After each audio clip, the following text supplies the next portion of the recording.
Hermanos, gracias. Pues mire, quisiera compartir con ustedes este pasaje, que es un bello pasaje, que yo creo es un pasaje que se apodera del corazón inmediatamente que uno lo lee. Básicamente pudiéramos pensar que este pasaje nos habla de qué hacer, ¿verdad? O cómo responder ante los momentos de amenaza o de crisis.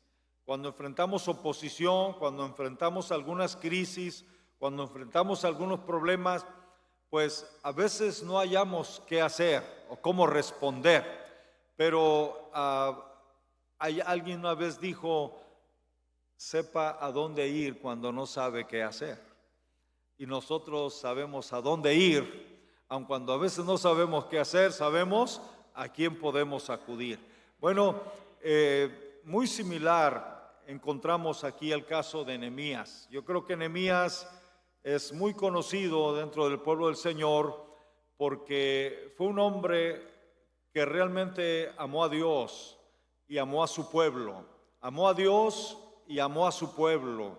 Cuando él se enteró, él fue de los que fueron deportados de su tierra, fueron arrancados y fueron llevados a otra tierra, y en esta ocasión ya casi se habían cumplido los 70 años de cautiverio que Dios había dicho del pueblo de Israel, y Dios había dicho que cumpliéndose esos años los regresaría, y Nehemías servía como copero del rey,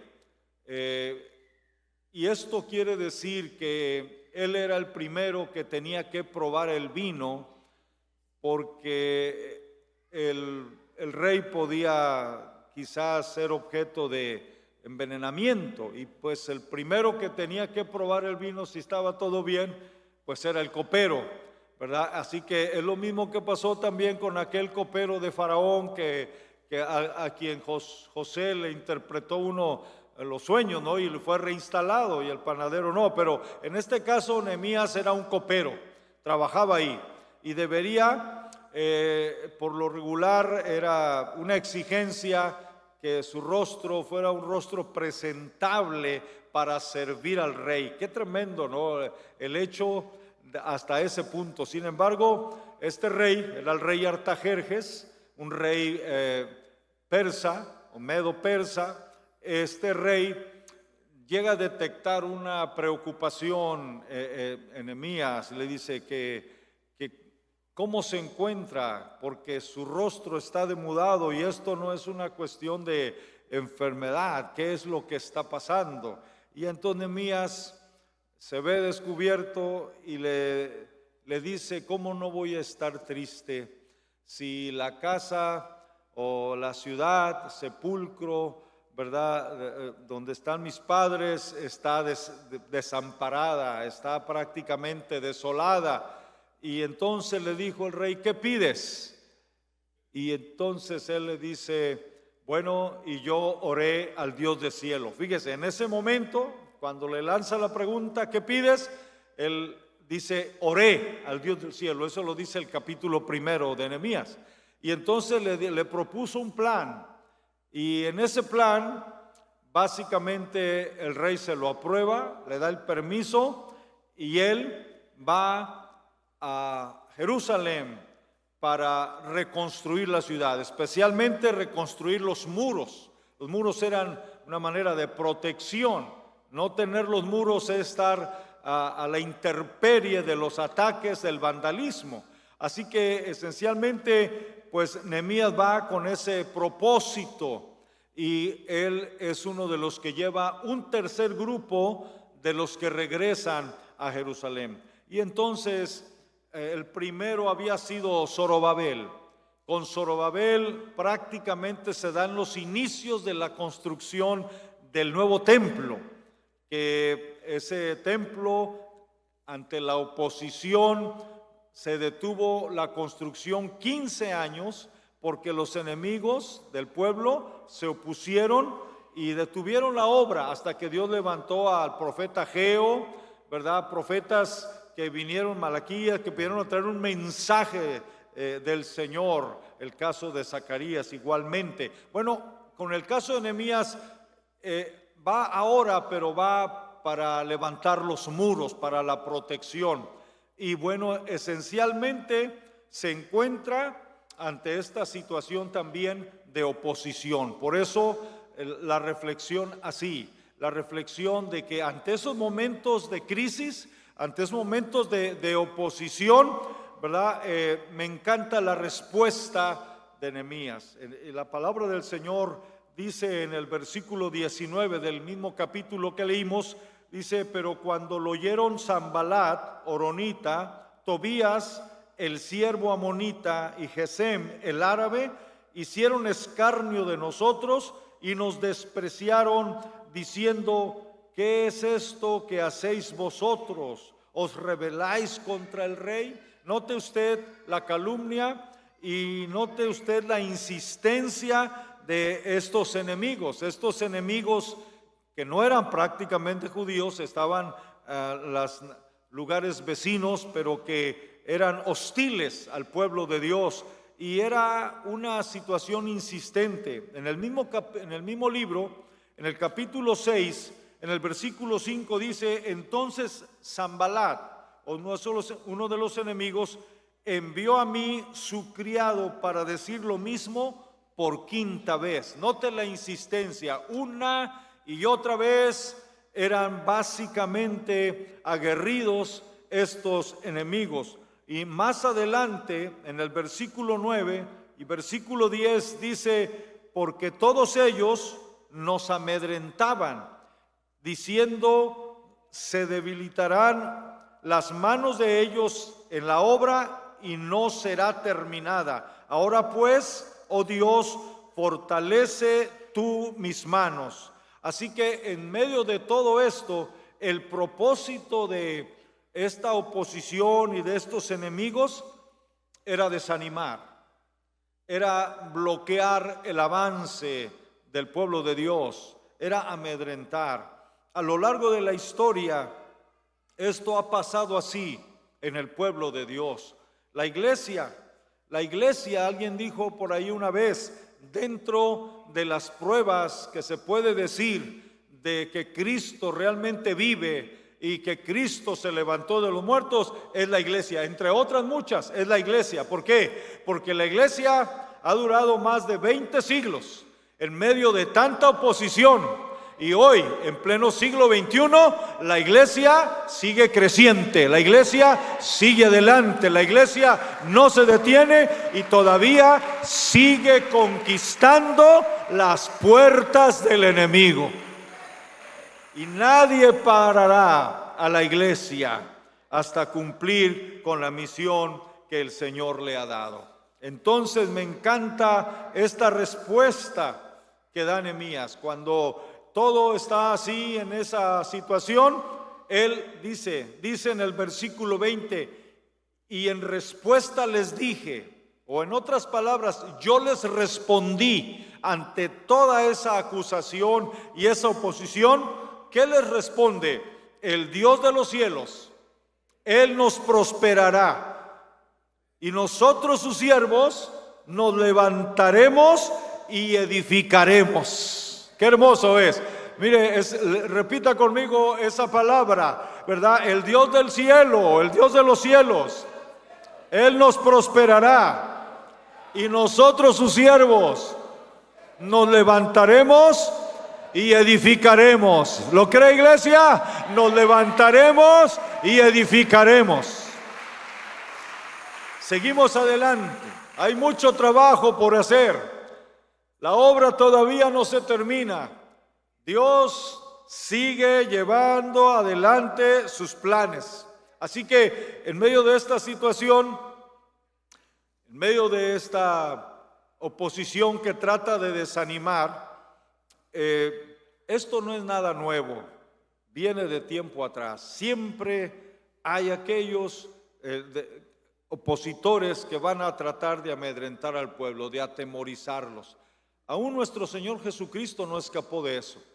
Recuerde usted que el mismo Pedro fue usado por el mismo Satanás para tratar de impedir que él fuera a la cruz. Posteriormente lo negó y otro de los discípulos lo entregó, como bien lo sabemos. Y fíjese, en cada uno de ellos el enemigo trabajó. Qué importante es mantenernos en sintonía con Dios. El enemigo es muy astuto y el enemigo prácticamente puede usar a cualquiera, aún para hacer un estorbo y para frenar, hermanos, aún el avance de la obra de Dios. Algo que me llama la atención es que esencialmente estos enemigos del pueblo de Dios habían sobornado, es increíble, habían sobornado a los mismos de los judíos para que pusieran un estorbo a Nehemías para seguir adelante. Así que el asunto no era nada fácil. Yo quise mencionar esa situación que no estamos viviendo, pero también pienso en la situación que hay en nuestro contexto, nuestro alrededor. Las situaciones que se han presentado aún políticamente, o las situaciones que han generado tanta tensión y temor muchas veces a la gente, al pueblo hispano y a tantos otros más. En medio de todo eso hemos de volver la mirada al Señor, hemos de tener cuidado de saber qué hacer, qué responder ante estas situaciones. Por eso yo le llamo esta respuesta que da es una respuesta bien fundada. La respuesta de Nehemías fue una respuesta bien fundamentada, no fue una respuesta impulsiva, no fue algo como que se le ocurrió, algo tenía que decir, no, él tuvo una respuesta con un verdadero significado que nos bendice y que es lo que yo quisiera tratar. Ante la amenaza, ante la crisis, ante la oposición, y ante muchas veces el desaliento o el temor, la mejor respuesta está y debe ser centrada en Dios, el Dios de los cielos. Mire la respuesta, el Dios de los cielos, esa es su respuesta que Él presenta. Esta respuesta nos habla de seguridad, nos habla de firmeza, la convicción de este hombre. Si hay algo que ha caracterizado a los siervos de Dios a lo largo del tiempo, es la convicción. Aún en el libro de Hebreos, cuando se habla de los héroes de la fe, dice que Moisés se sostuvo como viendo al invisible. Note eso, se sostuvo como viendo al que no se ve. ¿Verdad? Alguien le dijo una vez a un cristiano, ¿verdad? Y él dijo que él permanecía de parte de la justicia aun cuando los cielos se desplomasen.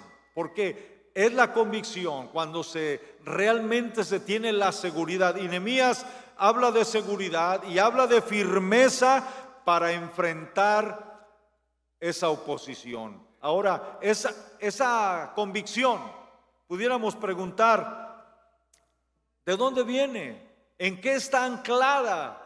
¿Qué es lo que le da a Nehemías esa convicción? Primero, nos habla del carácter de Dios. Lo primero que Nehemías enfatiza es el carácter de Dios. Lo primero que él señala y se lo dice a los enemigos es respondiendo quién es Dios, cuál es la naturaleza de Dios, lo que Dios es y lo que Dios hace. Eso es lo primero que nosotros encontramos. Otro aspecto que nosotros podemos encontrar también es la identidad y propósito. Cuando Nehemías dice, primero habla de Dios y dice el Dios de los cielos, y dice lo que hará, nos prosperará, pero luego habla de identidad. Nosotros sus siervos y nosotros sus siervos. Fíjese cómo se identifica, cuál es la identidad que tiene. Nos levantaremos, no nos quedaremos quietos, vamos a proseguir y vamos a avanzar. Y finalmente habla de autoridad, porque le dice al enemigo, porque vosotros no tenéis parte, no tenéis ni derecho ni memoria en Jerusalén. Esto es algo que quiero desarrollar brevemente en este enfoque. La respuesta primera es centrada en Dios. Esta respuesta incluye esas tres partes. Es una respuesta centrada en Dios. Pero esta expresión tiene un significado de fondo, ¿verdad? Porque nos habla del Dios del cielo o el Dios de los cielos. Es una expresión que habla de una confianza absoluta en el éxito de los planes de Dios y que depende de Dios. Cuando hablamos de los cielos, del Dios de los cielos, hay que tomar en cuenta que para el mundo antiguo y aún para los tiempos actuales también mucho de eso hay. Muchos de los astros, muchos de las lumbreras como el sol y la luna se constituyen un Dios. Por ejemplo, para los babilonios había el dios solar, para los egipcios igualmente el dios sol le llamaban Ra, el dios Ra era el dios sol, ¿verdad? El Nilo básicamente era también un dios. Se puede decir que en las plagas que hubo en Egipto era un reto, cada plaga era un reto a los dioses egipcios. Cuando vino la oscuridad, era un reto para el sol, el dios que consideraban ellos, y no pudo alumbrar, porque Dios mostró que era una simple criatura y que Él es el Dios verdadero. Lo mismo se puede decir de la luna, lo mismo se puede decir del río Nilo, aún de los animales mismos que muchos deifican o adoran y reconocen como dioses. Pero cuando Nehemías habla, él dice el Dios del cielo, es decir, el Dios que está por encima de todo lo que ustedes consideran deidades. Él es el único Dios verdadero, no hay otro fuera de Él. Y esta es una respuesta que se centra totalmente en Dios y presenta la grandeza de Dios, que tiene un gran significado y que debiera tenerlo para nosotros. Hermanos, esto me deja ver que ante la amenaza,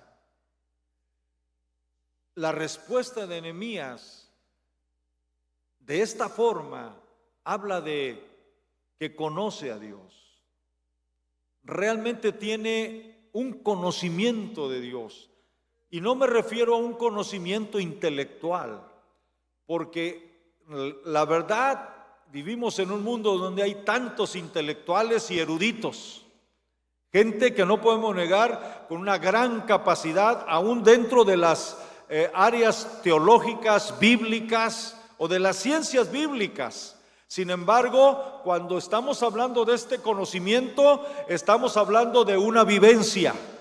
Es como cuando alguien dice, amor es un sentimiento que inclina la voluntad hacia algo o hacia alguien. Y eso lo dice el diccionario.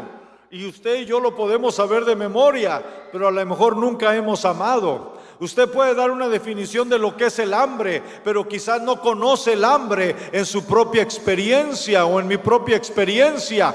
Quizás un niño de Somalia o una persona de Somalia no puedan dar una definición académica, ¿verdad?, de lo que es el hambre, pero ellos saben lo que es el hambre. ¿Me doy a entender?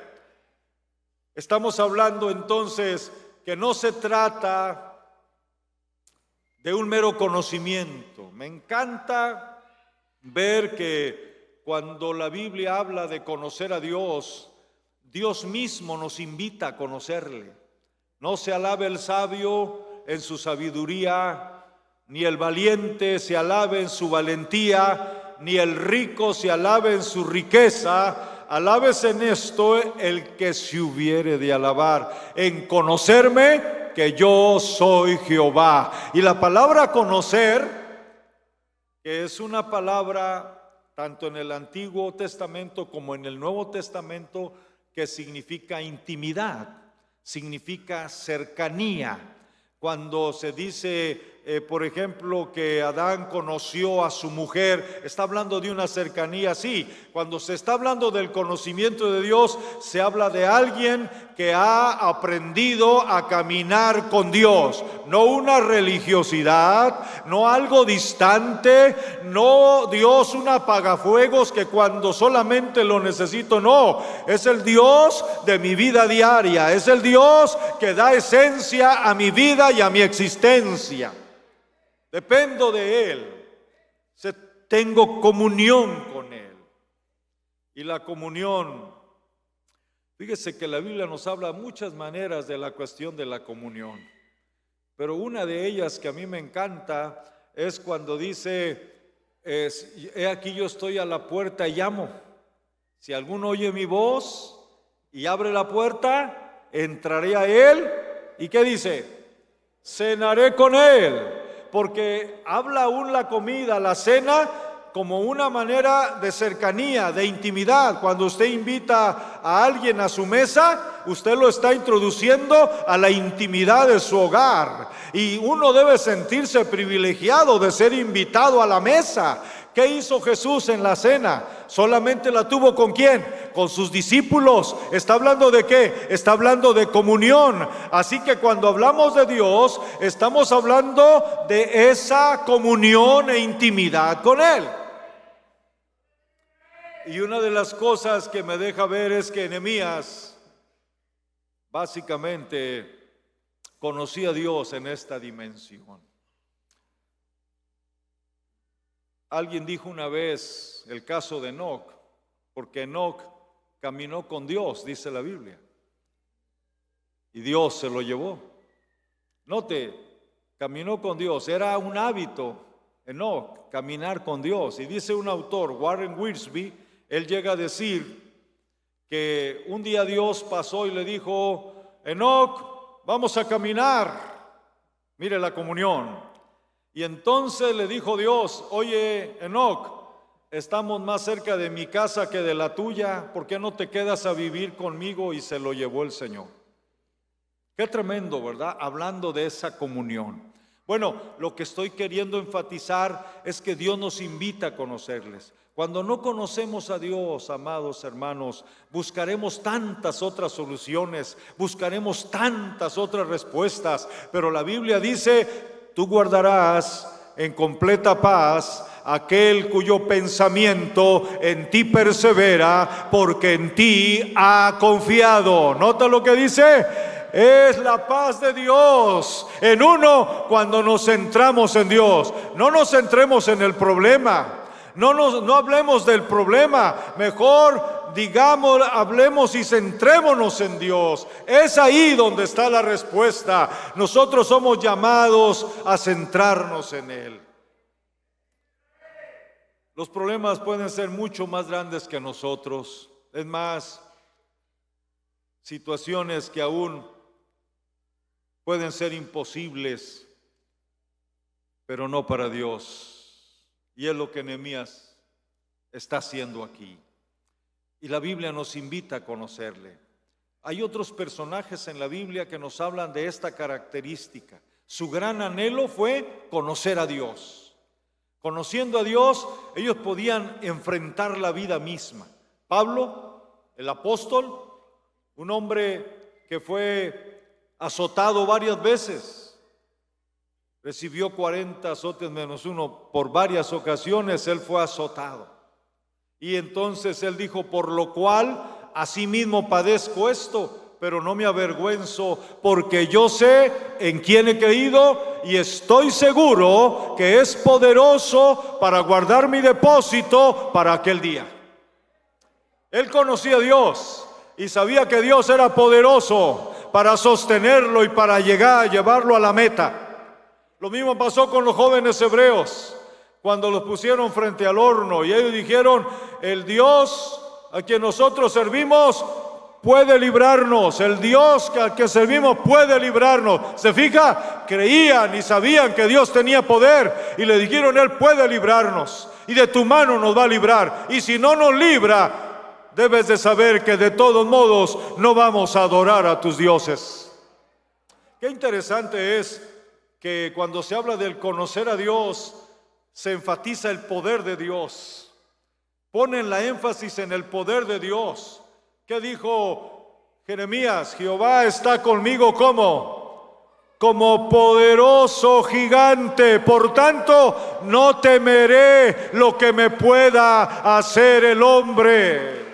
Cuando Jeremías estaba en la cárcel, en el cepo, básicamente en una situación difícil, viene Dios y le dice: Jeremías, clama a mí y yo te responderé y te enseñaré cosas grandes y dificultosas que tú no conoces.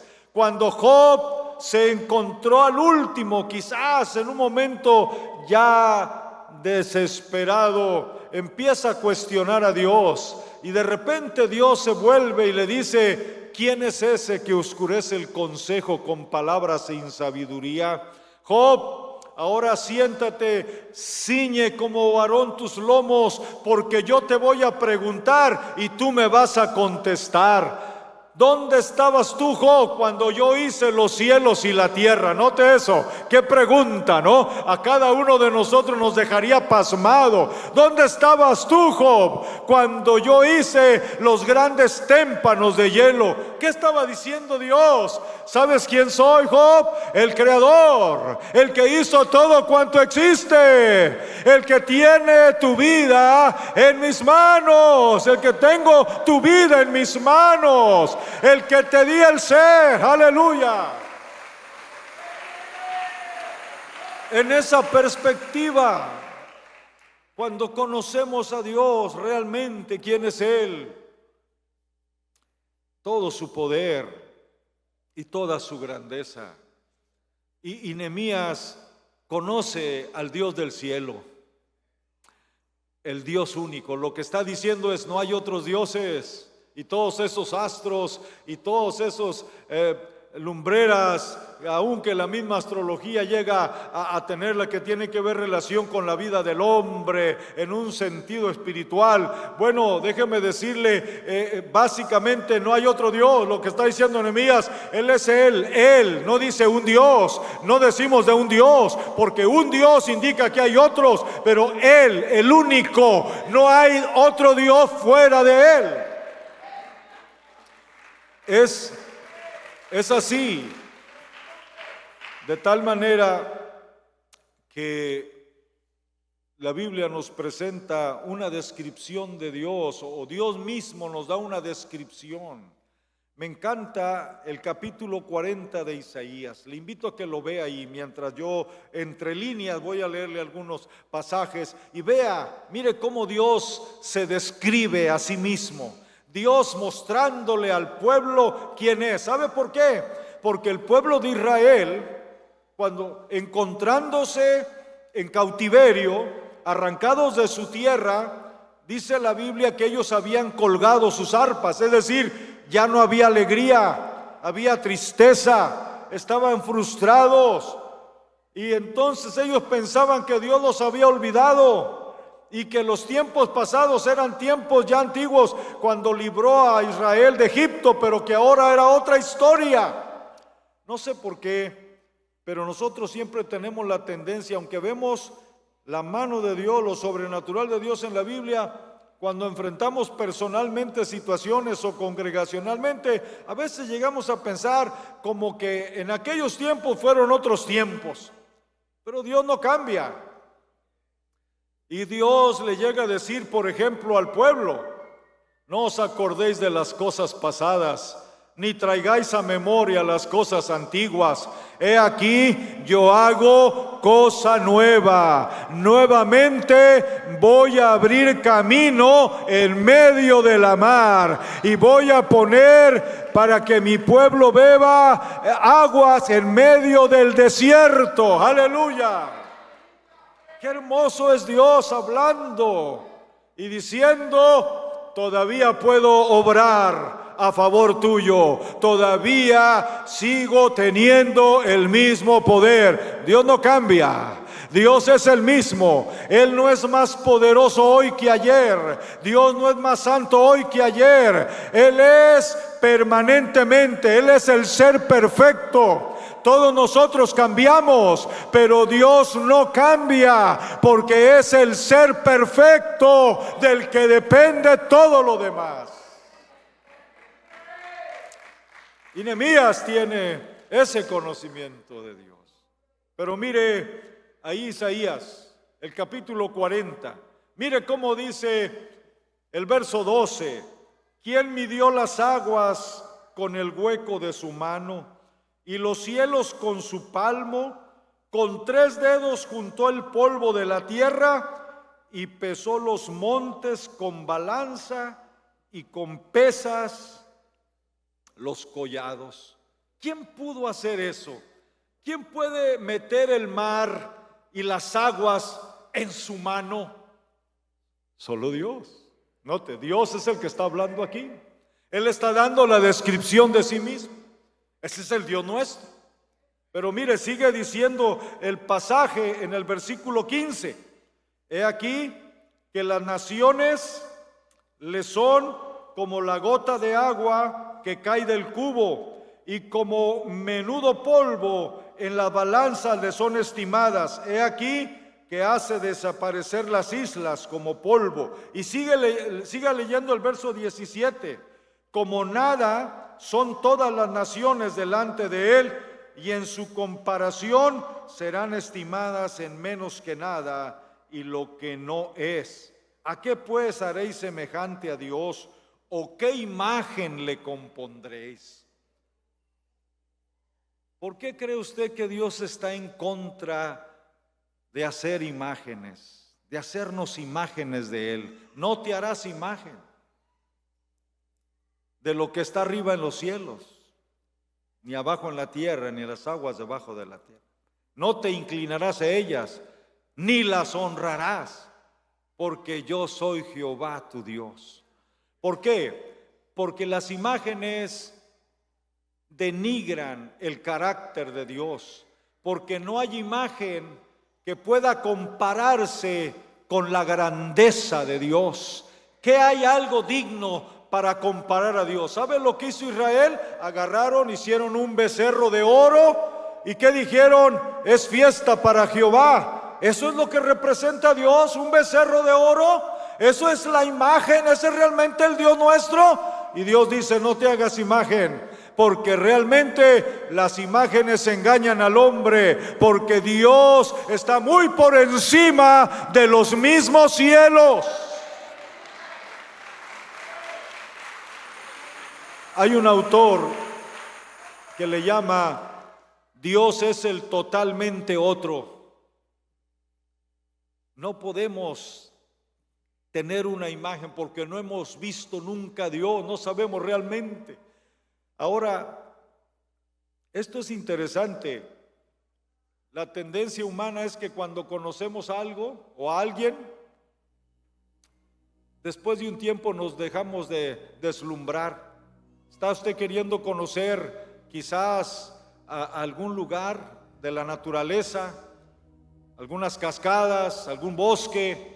Y de repente va y lo visita 1, 2, 3, 4, 5 veces, y hay un momento en que ya le fastidió, ya no más.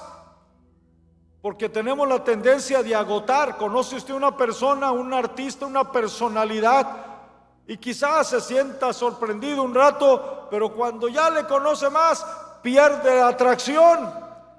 Pero Dios es eterno. Nos llevará una eternidad conocer a Dios. Nunca le hallaremos fin. Él es el Dios eterno, aleluya. ¿Y sabe de dónde viene la vida eterna? La vida eterna viene de la vida de Dios. La vida eterna que Cristo nos dio es la vida de Dios en nosotros. Eso es. Y qué hermosa descripción nos da Isaías. Sigue hablando Isaías, el verso 22 y verso 23. Él está sentado sobre el círculo de la tierra, cuyos moradores son como langostas. Él extiende los cielos como una cortina, los despliega como una tienda para morar. Él convierte en nada a los poderosos y a los que gobiernan la tierra, hace como cosa vana, como si nunca hubieran sido plantados, como si nunca hubieran sido sembrados, como si nunca su tronco hubiera tenido raíz en la tierra. Tan pronto como sopla en ellos, se secan, y el torbellino los lleva como hojarasca. O sea, eso es realmente lo que es el mundo ante Dios. Y yo digo con tanta facilidad que nos apegamos a ello. El verso 25, ¿a qué pues me haréis semejante? ¿O a qué me compararéis? Dice el santo. Levantad en alto vuestros ojos, dice el 26, y mirad quién creó estas cosas. Él saca y cuenta su ejército, a todas llamas por sus nombres, ninguna faltará. Tal es la grandeza de su fuerza y el poder de su dominio. Note eso, tal es la grandeza de su fuerza. Las estrellas existen por millones y Dios las conoce todas y cada una por su nombre. ¿Ha leído usted alguna vez los libros de crónicas? ¿Qué le llama la atención? Que encuentra nombres tan difíciles, uno tras otro, genealogía tras genealogía. Hay gente que prefiere pasarse esos libros. No, pero están ahí con un propósito. Una vez alguien dijo, ¿pero qué propósito tiene todo esto? Un anciano respondió, un anciano predicador, y le dijo, mira, si a ti te cuesta pronunciar esos nombres y están ahí, esto quiere decir que Dios se acordará del tuyo también. Qué tremendo es cuando pensamos en Dios. ¿Qué es lo que Dios concluye en este capítulo? Está en el versículo 27. ¿Por qué dices, oh Jacob, y hablas tú, Israel, mi camino está escondido de Jehová, y de mi Dios pasó mi juicio? En otras palabras, ¿te has olvidado de mí? ¿No has sabido? ¿No has oído que el Dios eterno es Jehová, el cual creó los confines de la tierra? No desfallece, ni se fatiga con cansancio, y su entendimiento no hay quien lo alcance. Él da esfuerzo al cansado y multiplica las fuerzas al que no tiene ningunas. Los muchachos se fatigan y se cansan, los jóvenes flaquean y caen, pero los que esperan en Jehová tendrán nuevas fuerzas, levantarán alas como las águilas, correrán y no se cansarán, caminarán y no se fatigarán. Esa es la respuesta de Nehemías. Por eso es una respuesta bien fundada. La respuesta de Nehemías es: no tendremos temor, vamos a seguir adelante, no nos detendremos, porque el Dios de los cielos nos prosperará. ¿En qué nos prosperará? En la realización de su obra. Dios lleva adelante su pueblo, Dios lleva adelante sus planes, Dios sigue adelante con sus propósitos. No hay nadie que haya detenido la marcha victoriosa de un pueblo redimido con la sangre de Jesucristo.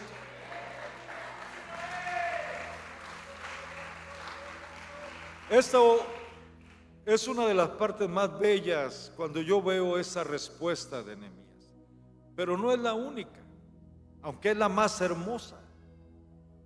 La otra parte dice: el Dios de los cielos, Él nos prosperará. Ese es el aliento que nos da. Iglesia, no te detengas, adelante. Pero luego, ¿qué dice? Pero nosotros sus siervos y nosotros sus siervos nos levantaremos y edificaremos. Está hablando de identidad. La identidad no nos viene de la sociedad. La identidad no nos viene de un gobierno.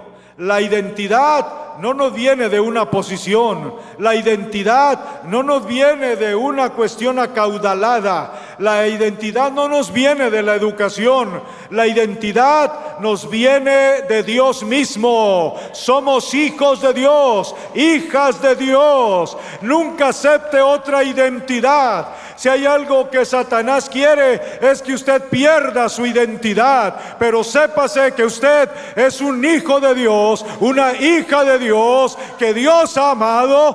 Dios lo creó a su imagen, Dios envió a su Hijo y dio su sangre para redimirlo. Usted costó mucho y aparte de eso lo ha hecho templo del Espíritu Santo. Dígame si eso no es identidad. Aleluya. Somos un pueblo que vamos peregrinando, pero tenemos la identidad de parte de Dios, aunque los cielos se desplomen. Esta cuestión de identidad nos habla de propósito, porque Dios dice: a todos los llamados de mi nombre, para gloria mía, los he creado, los formé y los hice. Pero también nos habla de compromiso. Estamos comprometidos con Dios y estamos comprometidos con su obra. Somos sus siervos, somos sus hijos.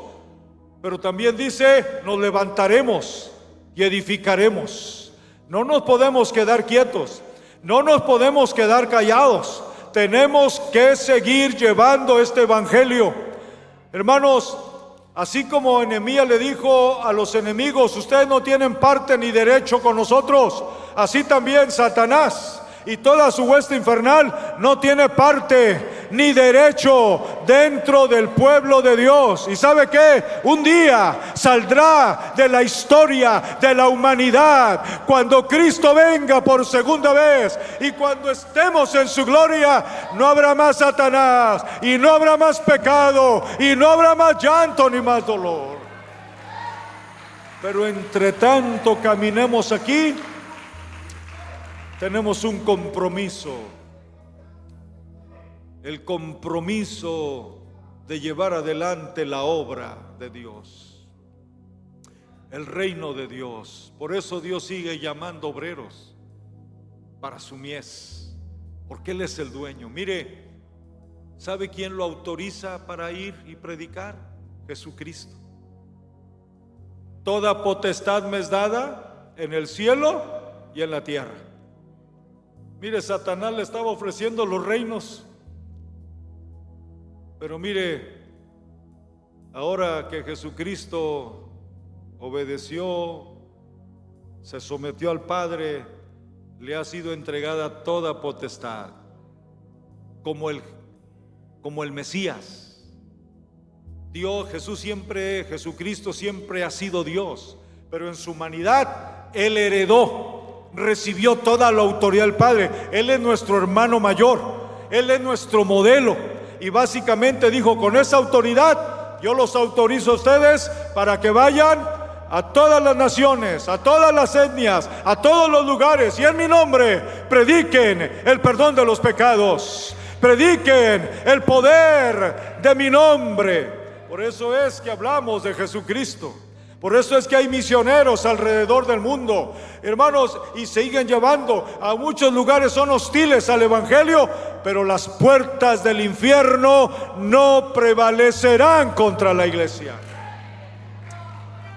La iglesia es llamada a ser una iglesia victoriosa. No es una iglesia digna de lástima.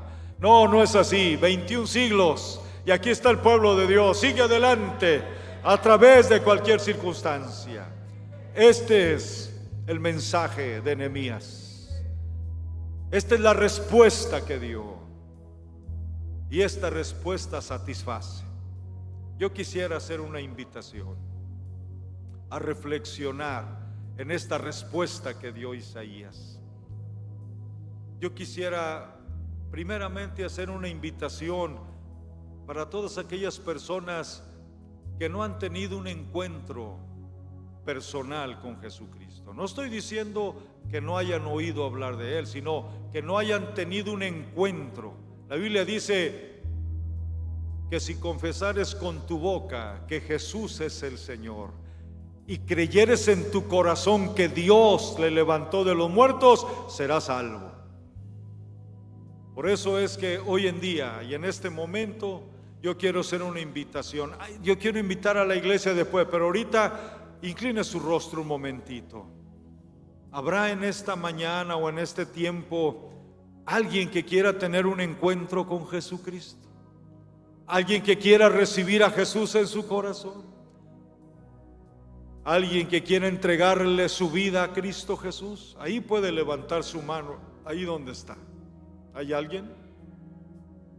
Alguien que quiera decir: yo quiero que Cristo venga en mi vida, quiero que Jesús sea el Señor de mi vida. Yo lo quiero invitar. Si usted viene primera, segunda o tercera vez, ha oído de Jesucristo, pero que usted quiere tener una relación personal, en esta hora queremos orar por usted. ¿Habrá alguien? Este altar está abierto para todo aquel que quiera. Él es el Dios del cielo. Pero yo quiero invitar a la iglesia también a cobrar ánimo y fortaleza en el Señor. Él es el Dios de los cielos, Él es el Dios que nos ayuda a seguir adelante. No nos amedrentemos. No deje que ningún estigma venga a quitarle su identidad. Usted es un hijo, una hija de Dios. Dios les bendiga.